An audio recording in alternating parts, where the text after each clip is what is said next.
ஓம் ஸ்ரீ வராகி தாயே போற்றி.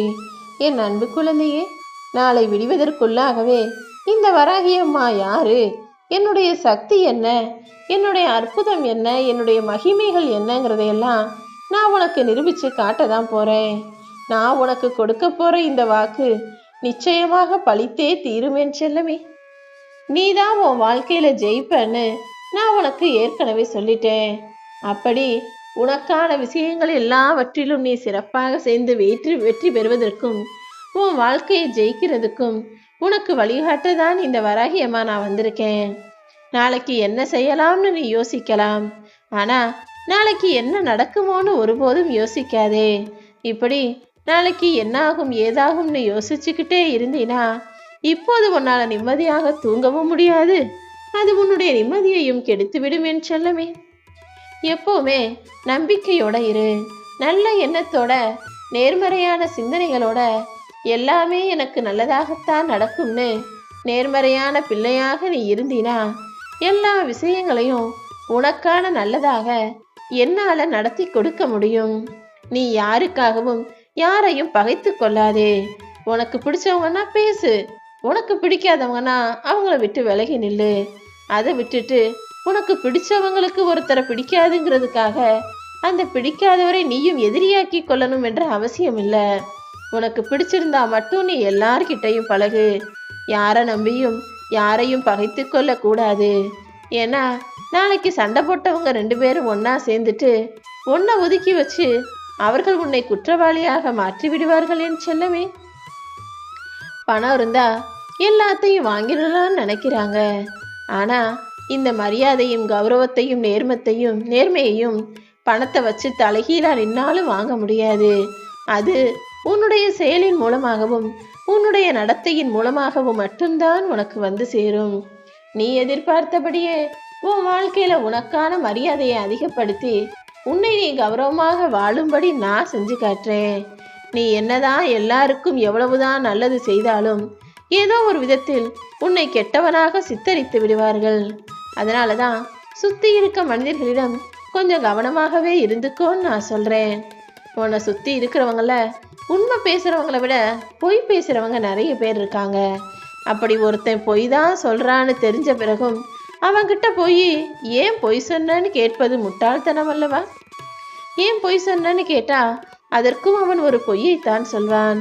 அதனாலதான் எப்பவுமே உண்மை பேசக்கூடிய பிள்ளையாக நீ இரு. அடுத்தவன் உண்மை பேசலன்னு தெரிஞ்சா ஒதுங்கி நிக்கணுமே தவிர அவங்கிட்ட போய் காரணம் கேட்கிறதோ நியாயம் கேட்பதோ வேணாம்னு சொல்றேன். எல்லா சூழ்நிலைகளிலும் உனக்கு நீயே ஆறுதலாக இருக்கணும்.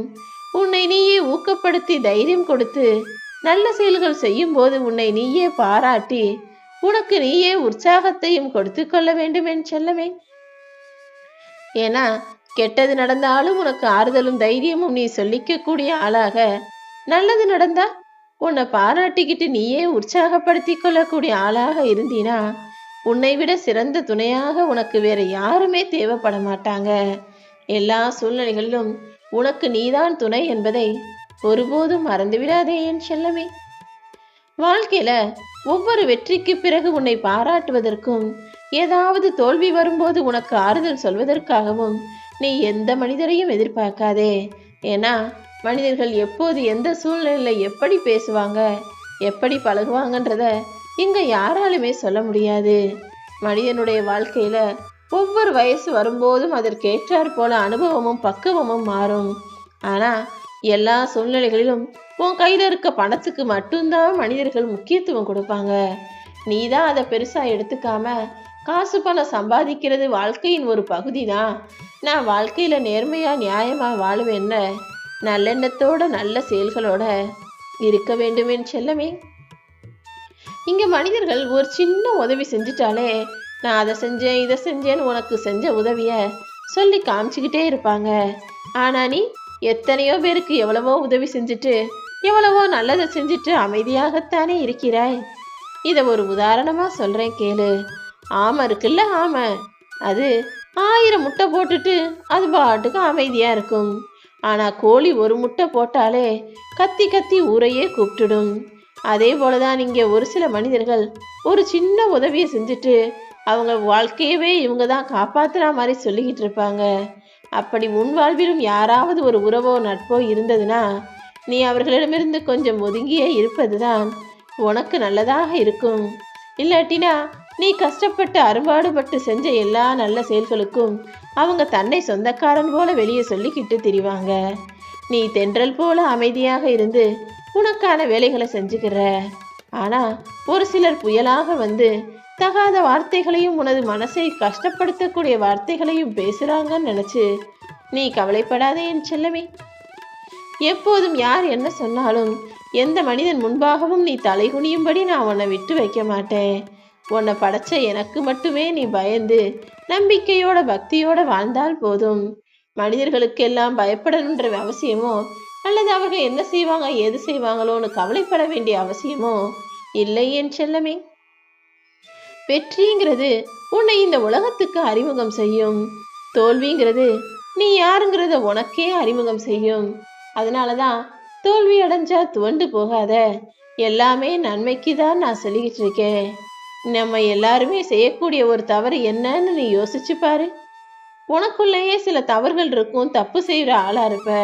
ஆனா அதையெல்லாம் பெருசா இருக்காம அடுத்தவன் செய்யற தப்பை திருத்துறதுக்கு ஆளா போய் நிக்க கூடாது. எப்போதுமே உன்னை நீயே சரி செய்துகள், உன்னை நீயே திருத்திக்கொள். பேச அப்புறம் அமைதியான நேரத்துல நிம்மதியாக இருக்க முடியாது. எந்த இடத்துல எதை பேசணும் எப்படி பேசணும்னு யோசிச்சு பேசக்கூடிய ஆளாக நீ இருந்து விடு என் செல்லமே. உன் மனசு உடையுற அளவுக்கு, உன் மனசு நொந்து போற அளவுக்கு யாராவது உன்னை காயப்படுத்தினால் அந்த நேரத்துல வார்த்தைகளை பேசுவதை தவிர்த்து விட்டு மனசை மௌனமாக வச்சுக்கொள்.